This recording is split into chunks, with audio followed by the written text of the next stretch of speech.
Assalamualaikum warahmatullahi wabarakatuh.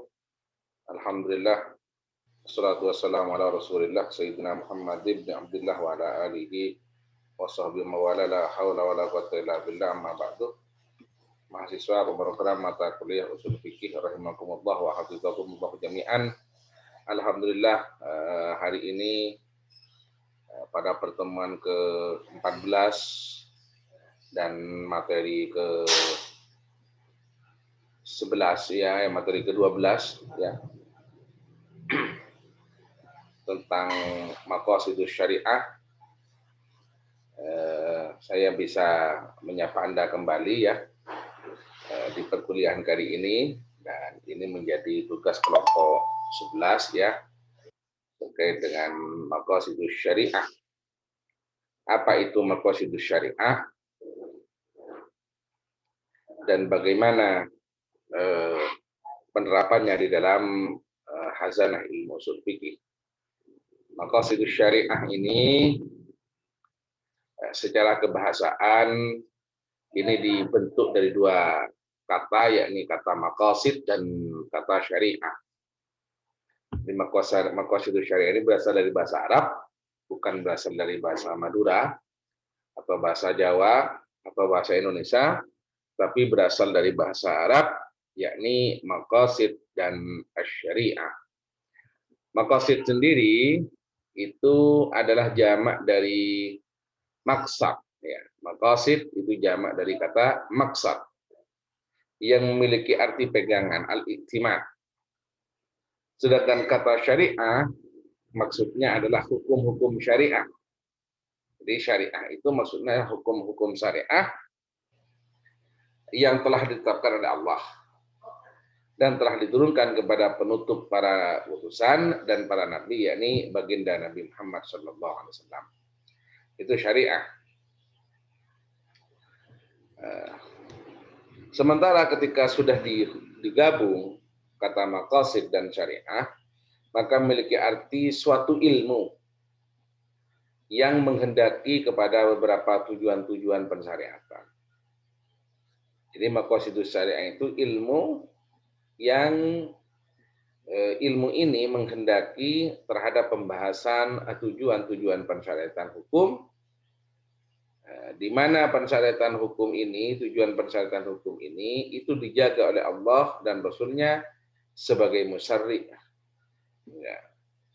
Artinya dalam membentuk undang-undang, dalam membentuk hukum, Allah dan Rasul sebagai musyarri' senantiasa memperhatikan tujuan-tujuan pensyariatan hukum itu. Dalam definisi yang lain, maqasidus syariah adalah itu yang disampaikan oleh Syekh Alauddin dalam ilmu maqasidus syariah. Dalam definisi yang lain dikatakan bahwa maqasidus syariah adalah beberapa makna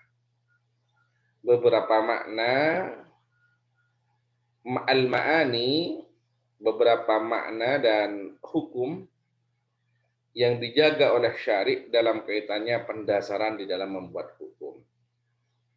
Jadi makna-makna yang dijaga, ya, beberapa makna, beberapa hikmah terkait dengan pembuatan hukum, ya, terkait dengan pembuatan hukum. Ini disampaikan oleh Iyad bin Nami dalam kitab Maqasidus Syariah. Lalu apa tujuan umum dari pensyariatan? Annal maqsidal 'am lisyari' min tasri'il ahkam huwa tahqiqu masalihin nas fi hadhil hayat jalbin naf'i lahum wa daf'id darari anhum. Tujuan umum bagi syari' dalam pensyariatan hukum adalah merealisasikan kemaslahatan umat manusia dalam kehidupan mereka. Dengan cara bagaimana supaya itu mendapatkan maslahat? Dengan cara menarik hal yang baik dan menolak hal yang buruk dan membahayakan mereka. Sesuatu yang buruk ditolak, sesuatu yang baik ditarik.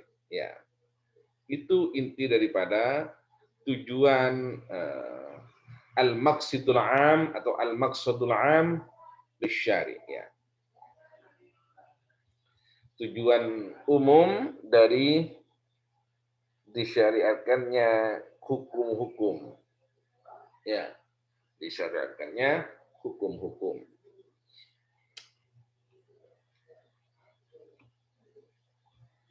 Terus ada muhafadzatul khamas. Ini erat kaitannya dengan tadi itu.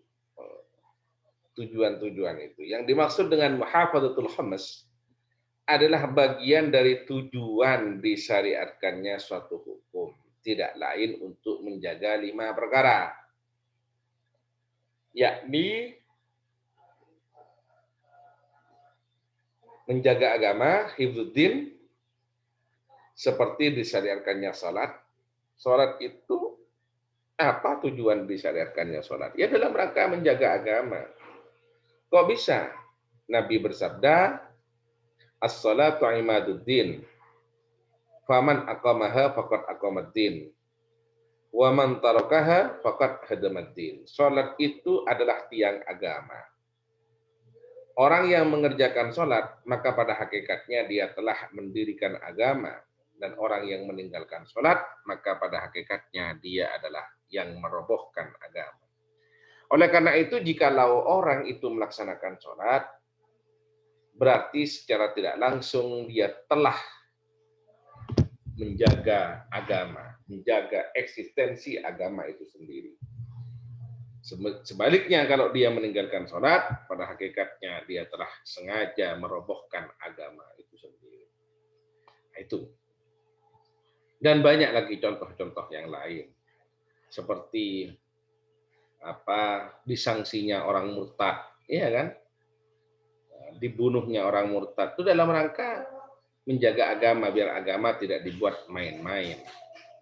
Disyariatkannya jihad untuk membela agama, ya, tapi bukan jihad-jihad yang disampaikan oleh kelompok-kelompok kemarin itu, ya, itu bukan jihad karena melawan pemerintah itu bisa dianggap buat, ya. Jihad itu kalau memang sudah konsepnya ada yang menyerang kita dalam artian secara fisik, ya, secara fisik ataupun non fisik menyerang. Kita tidak bisa melakukan aktivitas keagamaan.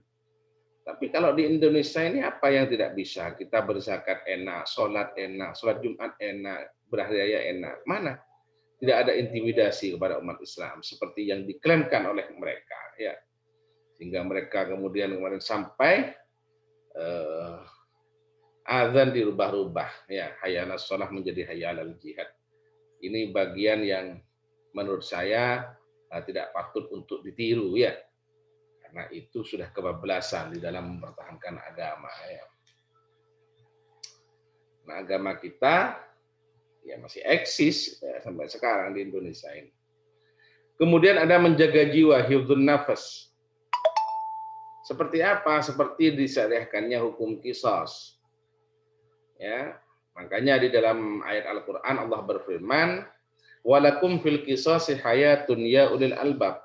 Bagi kalian di dalam pelaksanaan qisas itu ada kehidupan wahai orang-orang yang berpikir. Menjaga jiwa itu tadi kehidupan. Menjaga kehidupan siapa itu? Orang di qisas kan mati. Kenapa kok Allah berfirman bagi kalian di dalam qisas ada kehidupan? Maksudnya kehidupan bagi target-target berikutnya. Kalau dia adalah seorang pembunuh bayaran atau memang seorang pembunuh kelas kakap, pasti akan banyak korban yang akan berguguran kalau dia tidak dikisos. Sehingga ketika dia dikisos, pada hakikatnya banyak nyawa yang akan terselamatkan. Kan begitu. Secara tidak langsung, hukum kisos itu tujuannya adalah untuk menjaga jiwa agar tidak dibuat mainan. Ya. Betapa besar arti nyawa manusia, kan begitu.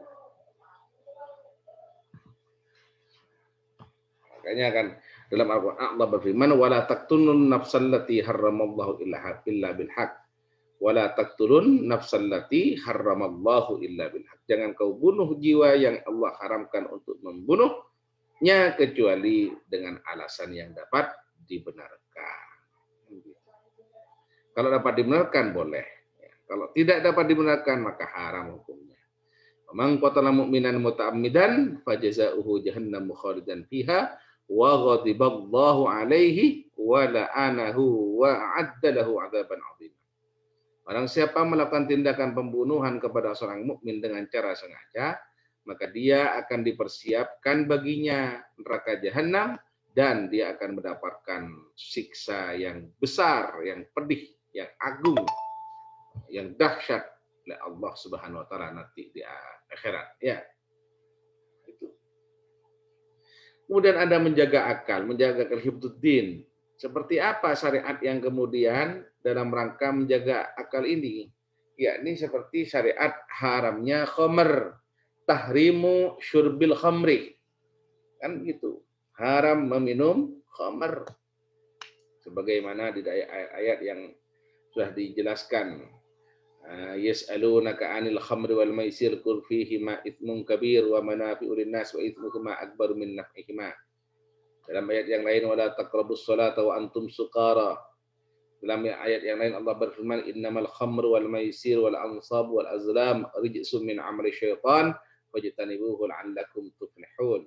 Itu jelas meminum khamr itu dilarang oleh agama. Dalam rangka apa? Supaya akal itu terjaga, tidak stres. Kemudian menjaga keturunan atau kehormatan. Ini menjaga keturunan atau bukan keturunan itu ya, keturunan, menjaga keturunan atau kehormatan. Jadi hifdzun nasl atau hifdzul irdih. Jadi seperti disyariatkannya nikah dalam rangka apa? Ya Anda nanti punya keturunan dan keturunannya itu legal secara syar'i. Dan diharamkannya zina. Zina itu dalam rangka apa? Supaya kehormatan manusia itu bisa terjaga, bisa beda nanti antara manusia dengan hewan, dengan sapi, dengan kebo, kan gitu. Makanya diharamkan kumpul kebo, dihalalkan nikah. Itu dalam rangka hifdzun nasl. Diharamkan qadzaf. Qadzaf itu kan menuduh, ya, menuduh berzina. Itu kan nanti kan akan mencederai. Menuduh orang lain berbuat jahat, berbuat aniaya misalkan, sementara dia tak mampu mendatangkan 4 saksi. Ini kalau dalam tindakan yang zina kan, nah ini akan mencederai kehormatan manusia. Oleh karena itu yang dilarang. Kemudian menjaga harta hifdzul mal. Seperti disyariatkannya bekerja, mencari harta, ya kan? Wabtaghu apa di dalam ayat Al-Qur'an wabtaghi fima ataqallahu daral akhirah wa la tansa nasibaka minad dunya wa ahsin kama ahsanallahu ilaik wa la tabghil fasada fil ardh innallaha la yuhibbul mufsidin, kan gitu. Dalam ayat itu Allah menganjurkan untuk mencari kepentingan atau kebahagiaan untuk kepentingan akhirat. Bekal untuk kepentingan akhirat tapi jangan melupakan untuk kepentingan dunia. Itu maksudnya ya silakan bekerja kan begitu. Tidak ada mudah rezeki langsung turun dari langit, ya. Harus bekerja, harus ada proses. Dalam rangka menjaga harta. Dan diharapkan mencuri kan? Nah, ada hukuman potong tangan kan itu. Dalam rangka apa? Yaitu menjaga harta. Coba kemudian pencurian tidak disanksi. Nah, ya akan habis harta orang itu kan gitu. Dicuri oleh orang. Ini muhafazatul khamas, bagian daripada maqasidus syariah. Kemudian lagi perspektif yang lain ada daruri, perkara-perkara yang harus dijaga itu ada yang daruri, ada yang haji, ada yang tahsini. Apa daruri?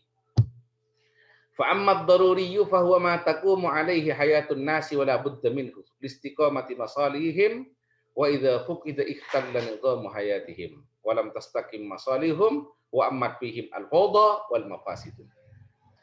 Daruri itu adalah tingkat kebutuhan yang harus ada untuk kehidupan manusia. Jadi kalau mungkin mau disamakan ya kebutuhan primer lah.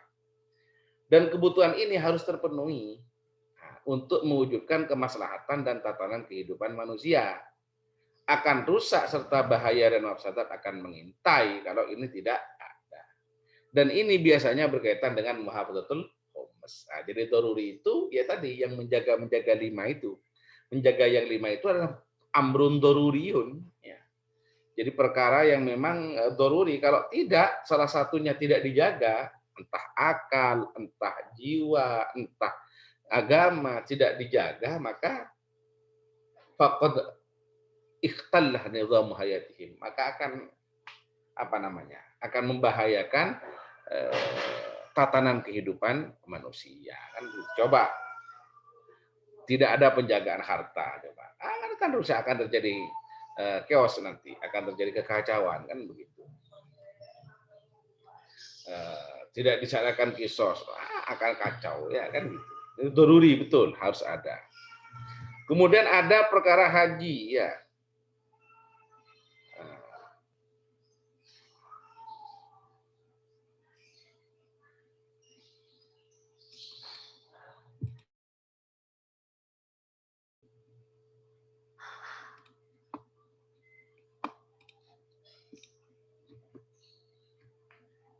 Selanjutnya ada perkara hajiah ya.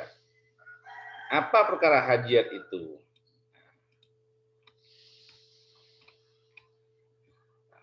Wa amrul haji fahuwa ma tahtaju ilaihin nas. Wa amrul haji fahuwa ma tahtaju ilaihin nas lil yusri was sa'ah wa ihtimalu mushtaqit taklif wa a'ba'il hayat. Wa idza fuqida la yahtallu nizam hayatihim wa la ta'umu fihim al-fawda kama idza fuqida ad-daruriyyu walakin yanaluhum al-haraj wa dhaifu. Jadi hajiat itu kebutuhan, anggaplah kebutuhan sekunder ya. Kebutuhan-kebutuhan yang mengarah kepada kemudahan dan keluasan. Ya, jadi kalau ini terpenuhi maka akan memberikan kemudahan dan keluasan di dalam beraktivitas. Dan jika keperluan ini tak terpenuhi, maka tidak sampai mengancam keselamatan manusia. Namun akan mengalami kesulitan dan kesukaran, bahkan mungkin berkepanjangan. Tetapi tidak sampai ketika menyebabkan kepunahan atau sama sekali tidak berdaya. Contoh seperti rukhsah sholat. Ya, misalkan qashar sholat. Ya, kalau tidak qashar kan tidak apa-apa. Seperti jamak sholat. Kalau tidak menjamak kan tidak apa-apa. Cuma akan menimbulkan kesulitan. Kan begitu. Bayangkan kemudian Anda naik angkutan umum yang tidak mungkin berhenti tiap waktu. Nah ini kan jamak akan mempermudah Anda. Nah, Anda bisa saja berhenti dan berganti angkutan atau transportasi lain. Tapi kan akan mempersulit Anda. Padahal agama sudah memberikan rukhsah. Ini hajiat namanya. Dipakai iya, nggak dipakai tidak masalah. Yang selanjutnya tahsiniyat. Apa tahsiniyat? Tahsin ini wa mat tahsini fa huwa ma taqtadihi al-muru'atu wal adabu wa siyarul umuri ala aqdami manhajin.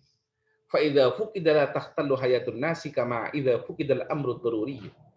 Wa la yanaluhum harajun kama idza fuqida hadzal amrul haji walakin takunu hayatuhum mustanqiratan fi taqdiril uqulir rajihah wal fitris salimah.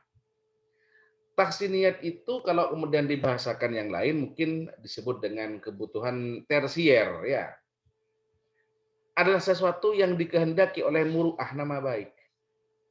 Budi pekerti dan kemudahan dari suatu perkara dengan beberapa cara yang digunakan. Jika perkara ini tak ada, maka tak sampai membahayakan dan menyulitkan kehidupan manusia. Sebagaimana ketika perkara ini tak ada di doruriyah dan hajiat. Akan tetapi hanya membuat hidup tidak enak. Nah, itu kan hidup ini tidak enak katanya secara akal dan secara fitrah. Tak nyaman. Contoh toharoh. Ya, Anda tidak mandi tidak apa-apa, tapi kan tak nyaman. Nah, paham ya? Nah, jadi toharoh mandi. Coba Anda tidak mandi, tidak apa-apa. Tidak apa-apa. Yang penting Anda bisa menjaga dari najis-najis, tapi kan nggak enak. Haramnya menipu dalam transaksi, kan begitu. Ini keluar dari fitrah salimah. Ya. Dilarang membunuh anak-anak dalam perang, itu juga keluar dari fitrah yang salimah. Dan lain-lain. Inilah beberapa bagian daripada maqasidus syariah, ya. Perkara-perkara itu nanti dibagi menjadi 3 kategori, ada daruri, ada haji, ada tahsini, ya, yang harus dijaga kelestariannya supaya maqasidus syariah, tujuan-tujuan syariat itu dapat diwujudkan. Nah, mungkin ini yang bisa saya sampaikan. Terima kasih. Semoga manfaat dan barokah. Ilahuna wal afa minkum. Assalamualaikum warahmatullahi wabarakatuh.